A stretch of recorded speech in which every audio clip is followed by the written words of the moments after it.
Welcome back to Moose on the Loose, your source of uncorrupt media. My name's David, aka Zombie Face. What's going on here? That's what happens when you get one of those pokers and you become horribly allergic to every food ever created. Fun times. Today, Justin Trudeau and Pierre Poilievre are back in the House of Commons battling it out. Let's check it out. Minister back from his $80,000 vacation, which he got for free. He said, like most Canadians, friends welcomed him for that vacation. He took two, not one, but two private jets paid for by the taxpayer, burning 100 tons of greenhouse gases into the atmosphere. He wants to tax the heat and the food of Canadians. Did he pay the full carbon tax on each of the 100 tons of emissions that he put into the atmosphere as part of his $80,000 vacation? I'm just going to go take a guess here that he doesn't take responsibility and doesn't even acknowledge it. Let's see. The Right Honourable Prime Minister. Speaker, the Conservative leader has simply no plan to address climate there it change is. in this country, no plan to increase the resilience of our communities in the fight against climate change. Warming climate causes droughts. Droughts damage crops. Damaged crops increase the food of growth costs. Look at him reading his notes here. He's like, I've got the diagram here that someone made for me. Let me see the line. Okay, crops. Come on, man. Of groceries, and yet the Conservative Party cannot even agree on whether or not climate change is real. Mr. Speaker, we will achieve our emissions reductions, all the while sending Canadians checks to help with the costs of rising prices. There are real solutions. Well, he says that greenhouse gas emissions are driving up grocery prices. He put 100 tons of those emissions in the atmosphere for his personal vacation. This is high tax, high flying, high carbon hypocrisy. Meanwhile, Canadians in Edmonton were facing minus 50-degree temperatures on which they were paying carbon taxes just to heat their homes and stay alive. Given that he gives himself a free vacation at other people's expense, will he at least allow Canadians to heat their homes without his tax? Yeah. The Right Honourable Prime Right Minister. dishonorable Trudeau. The Conservative leader likes to talk about the challenges Canadians are facing on the cost of living, but he refuses to take action in support of them. He chose to delay the passage of Bill C-59, which is also hurting his own caucus. That's right. Does the member for Battleford's Lloydminster now suddenly oppose maternity leave for adoptive parents? Surely the member for Cumberland Colchester won't back down on his advocacy to remove the GST on therapy and counseling services. While the Conservative leader is muzzling his own caucus and putting himself first, we'll keep putting Canadians. Keep putting Canadians first. They want to remove GST off of therapy. How about stop putting people into situations where they need therapy? What a disgrace. Honourable Leader of the Opposition. Disgrace, man.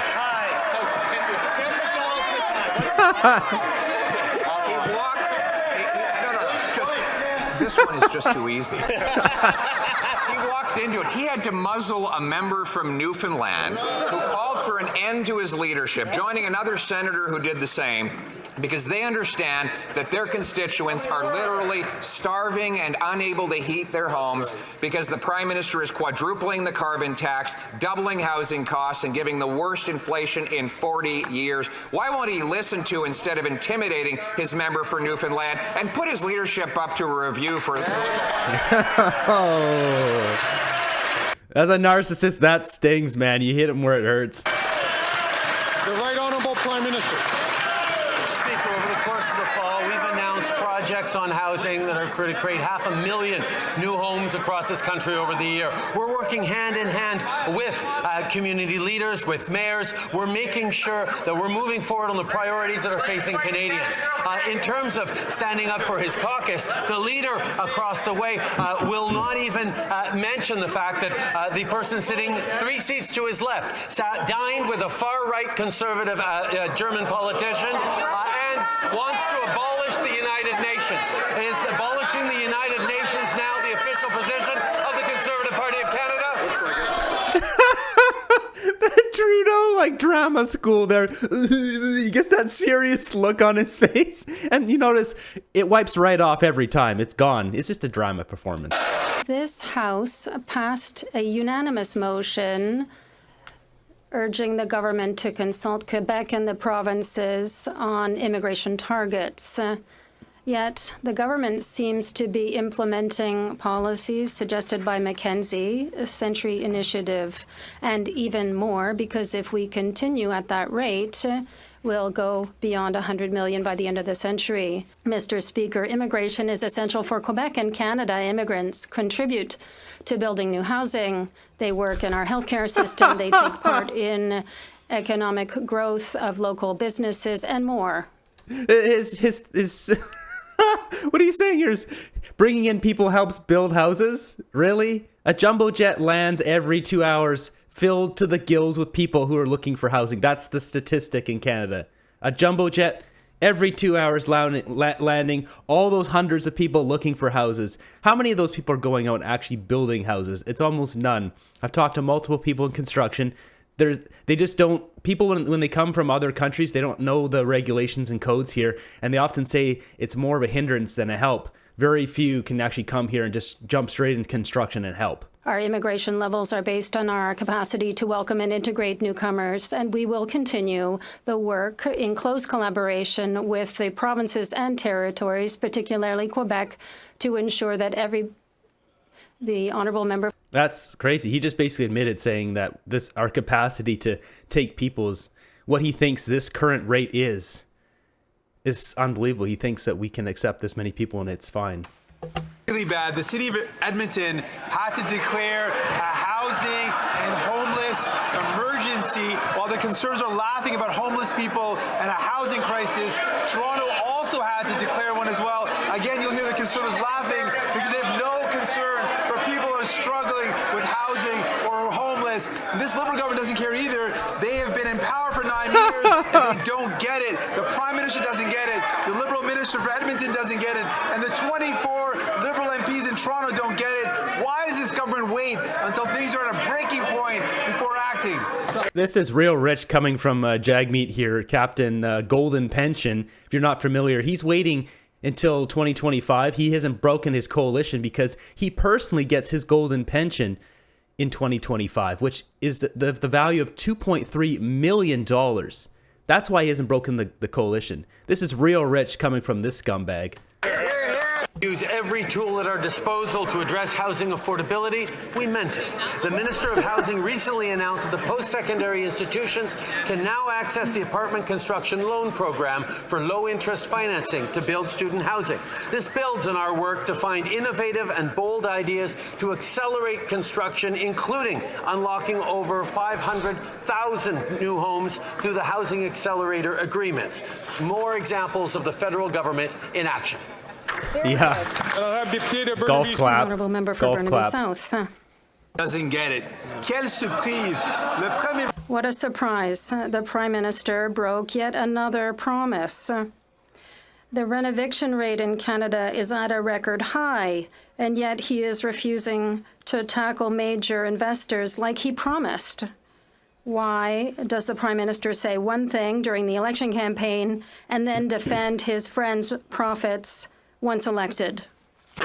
Mr. Speaker, we are taking action on a number of fronts. So we're promoting the construction of housing and co-ops by eliminating the GST on construction. The Prime Minister must still have sand in his ears from his Jamaican vacation. That must be why he can't hear the outcry from Canadians suffering from his carbon tax. While he was lining up at the all-inclusive, Canadians were lining up at food banks, and grocery prices jumped again, 38% higher than baseline inflation. Now, common sense Conservative Bill 234 will help bring prices down by taking the tax off of farm production. The only problem, Liberal senators gutted the bill. Yep. Will the government reject the Senate amendments so that the tax can come off and food prices can come down? Yes.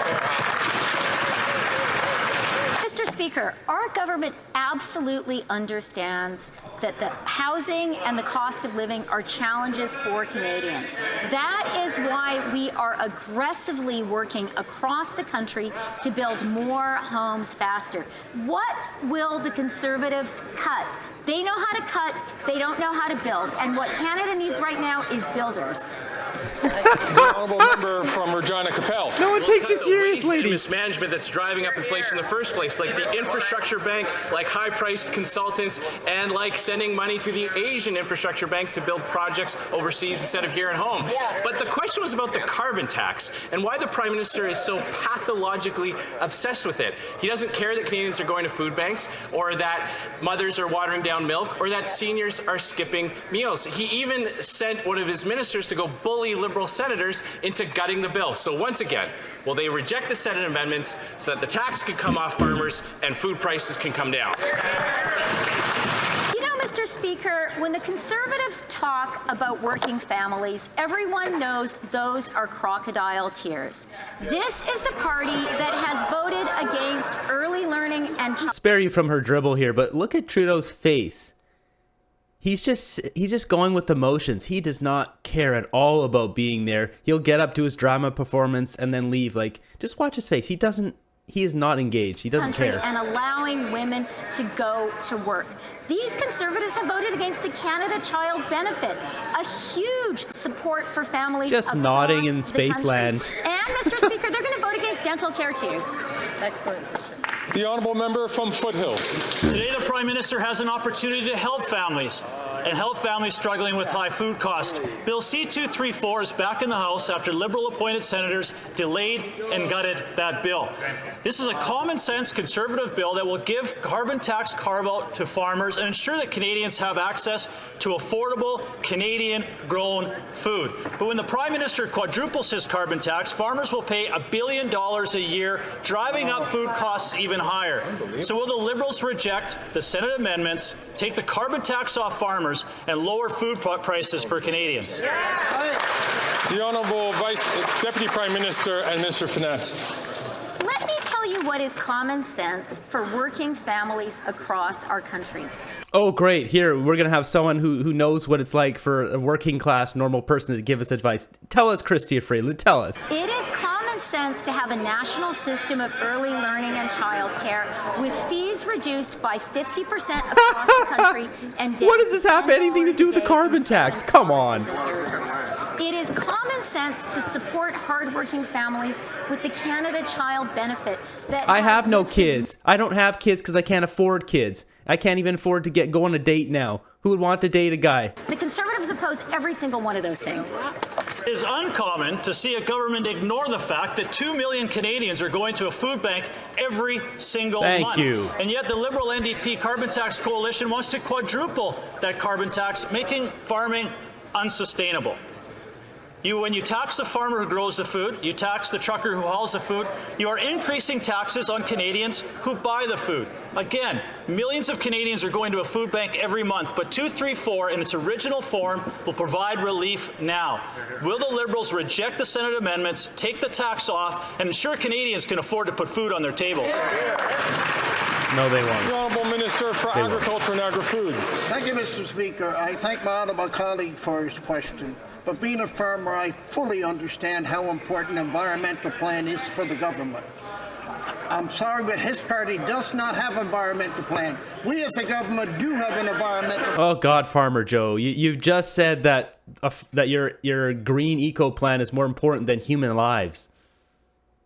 What is wrong with this government? They want us to die, basically, and suffer. Plan. And with that environmental plan, for example, Mr. Speaker, we're able to invest $1.5 billion into farmers and ranchers across this country to make sure they stay on the cutting edge. Never before have we seen ignorance used as a political strategy the way this Liberal government uses it. It's shameful. At the end of the day, Canadians are struggling day in and day out to be able to heat their homes, to be able to put food on their tables, and to be able to care for their families.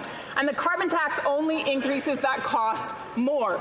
And what do you know? On April 1st, the carbon tax is scheduled to go up yet again. This government is going to hike it again on April 1st. So what this government choose to put its feet into reality and to acknowledge the struggle that everyday Canadians face and show a little bit of compassion, scrap the tax, stop the increase. I have a feeling there's going to be a bit of a mutiny on April 1st when, you know, the gas price should just kind of spike, and then you'll see food just, it'll just kind of go up. It won't be, I think, right on April 1st, but it'll be, you know, a couple weeks afterwards, you'll see stuff. The green peas, as I've mentioned numerous videos, were 99 cents a buck for a frozen bag, and now they're $2.60. You'll see that go to $3, $3.50, whatever. This government sucks, man. Just complete losers. You know, Mr. Speaker, earlier today the Conservatives were talking about hypocrisy, and that is a subject they know a lot about. They are particularly hypocritical when it comes to talking about supporting working families and the most vulnerable. Since we formed government, 2.3 million Canadians have been lifted out of poverty. There's this government's false perception of reality, and then there's the reality that everyday Canadians are experiencing. I would invite the honourable member to consider what the reality actually is. If she could only come down from her high horse and enter into the everyday life of Canadians, she might understand. Not everyone lives in downtown Toronto and has access to the luxuries that she does. Canadians are struggling. They are struggling to put food on their tables. They are struggling to pay their heating bills. They are struggling to be able to care for their families. Record numbers of Canadians are using food banks, and it has a lot to do with the carbon tax, which is scheduled to increase on April 1st. Will this government axe the tax? I like it. I like the passion. Prime Minister, Minister. Certainly the case that the vast majority of Canadians do not have access to the luxuries that the Leader of the Opposition enjoys. That is so rich, lady. You guys are causing suffering to 40 million people, and your rebuttal to that is the Leader of Opposition is rich. Screw you, Chrystia Freeland. Government-provided housing, a chef, people caring for his home. So I don't care. If Pierre Poilievre fix everything, he can live as a royal king in this country. Like, we don't care. If somebody is a great person, people don't have a problem with that. They don't.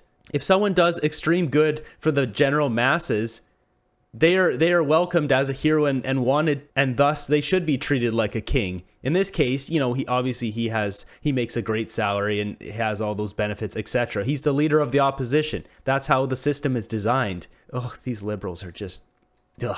well, let's be fair. People who live in glass houses should be more careful about throwing stones. When it comes to the price on pollution, that returns more money to 8 out of every 10 Canadians. Families in Alberta will be getting more than $1,000 back. That helps them. Hear, hear. It's the people that created the crisis to fix it. The Honourable Minister for Housing, Infrastructure and Communities. Mr. Speaker, the opposition seems interested in drawing on the anxieties that people are experiencing that are very real when it comes to housing affordability in this country. However, when you actually look at the plan they're putting forward, it's clear they have no idea what they're talking about. Coming from Gumby here. If we actually had Gumby running your sector, Sean Fraser, the housing, it would be so much better. Actually, my cat is just down here. Can we get the cat as the housing minister? She would do a better job. This guy is the biggest fool in Canada, an absolute disgrace to Canadians around the country. I can't believe that guy just said that. Unbelievable. We are reducing taxes for home builders. They want to put taxes back on. Where we are making investments to promote affordable housing, they plan on making cuts. In fact, they want to do away with the Housing Accelerator Fund, which has now created 30 agreements that's going to see 500,000 homes added over the next decade. Congratulations, everyone. We've got 500,000 houses built over the next decade, and they're going to be bringing in like 5 million people. 5 million people are going to be coming in over the next 10 years, and they're going to build 500,000 houses. Congratulations there, Slugger. Did you skip grade 2 math? Canadians can make their choice. Hear, hear. The Honourable Speaker, those are photo ops the minister is talking about. Home construction was actually down 7% last year. That's even worse than his nameless predecessor who was fired from the gig. You cannot live in a photo op. The videos won't bring warmth to the 300,000 people without homes. His tweets won't help the single mom who's trying to make her mortgage payment next month. And his press conferences will not help the thousands thousands of young people trying to move out of their parents' basement? Why won't he stop subsidizing the bureaucracy who are blocking construction and focus on getting builders with shovels in the ground? That's right. The Honourable the Conservatives dismiss as photo ops are binding agreements with cities that have led to them to already change their rules to get more homes built. I would point out, never once when the opposition leader was the housing minister did he get as many homes built as we did last year. Dude, you don't want to compare yourself to when Pierre Poilievre was housing minister. Mortgage payment was $1,300. Now it's like $3,500, buddy. Like, once again, grade 2 math. Maybe you should go back and finish that one first before becoming the housing minister. After 8 years of this NDP Liberal government, Canada's housing crisis keeps getting worse. Canada saw over 17,000 less housing starts in 2023 than in 2022. And the average asking rent in British Columbia is now $2,500 a month. Working class people are living in their cars in parking lots. And their own housing agency even said that there is no plan to build the number of houses that Canadians need here in this country. This Prime Minister is just not worth the cost. When will the Prime Minister have a plan to build houses, not bureaucracy? Mr. Speaker, we have a plan to build houses. In fact, we have a plan to build houses in real communities. Let's take the honourable members. This is going to add up to 20,000 new homes to the stock in the cities that she represents. And on both the plan to change the way the city builds homes and the specific project, she voted against the programs that fund them. I think we can rest our case, Mr. Speaker. The honourable member. Yeah, rest your case, except people are still suffering and struggling. You're a failure and a loser, dude. Sean Fraser, you are a loser. So why not link money to municipalities to the number of housing starts? That's just common sense. You need to cooperate with buildings and the private sector, with municipalities and the private sector. Just the opposite of what the leader of the opposition is doing. He's insulting the mayor of Montreal, the mayor of Quebec City. He's insulting Quebecers. We don't need him, Mr. Speaker. We know how to build homes. He's had a full Trudeau drama lesson. The whole pointing and... Kenny Rogers has had the Trudeau drama class. Cut the corruption, fix the budget to bring home lower prices, bring down inflation and interest rates. Mr. Speaker, we've already heard Conservative hypocrisy. Now we are hearing Conservative alarmism. So let's set the facts straight. Oh, good. This will be good. The reality is Canada's public finances are sustainable. And that's not me talking. That is the credit ratings agencies, which have awarded Canada a AAA rating. Oh, there it is. The AAA credit rating. Perfect. Perfect. What Canadians need to ask themselves is what would the Conservatives cut in their reckless and ideological pursuit of austerity? We've heard about them from healthcare. That's the first place they would go to make cuts. She's unbelievable, man. No one cares about Canada's AAA credit rating. Really? Like, is there anyone? Anyone? Does anyone care? How about you, Boo? Do you care about Canada's AAA credit rating? I don't think she does. No, she doesn't. She just wants to lay down. Yeah, that's where we're going to leave this one because I can't take any more of Chrystia Freeland. Yeah, it's just too much. The brain can't handle that much of her. Everyone seemed to get their voice in on this one, and just more nonsense from the Liberals. They are not backing down. They are just doubling down on carbon tax and taxing us into oblivion. So I wouldn't expect an election until 2025. Unless somebody bribes Jagmeet with a something higher than $2.3 million for his golden pension. Hopefully you guys can stay warm through these winter months. Something I found that's worked really well, which I'm using right now. I bought these camp booties for my hiking and backpacking channel, but they surprisingly keep my feet warm. Now that I've taken off my right boot, my foot is getting cold. So they actually work just wearing them in my house. I'll link these up down below if you guys are interested in checking them out. They're pretty cheap and they are really saving me in my house here. So I hope you guys stay warm, stay fed. I'll see you guys on the next one.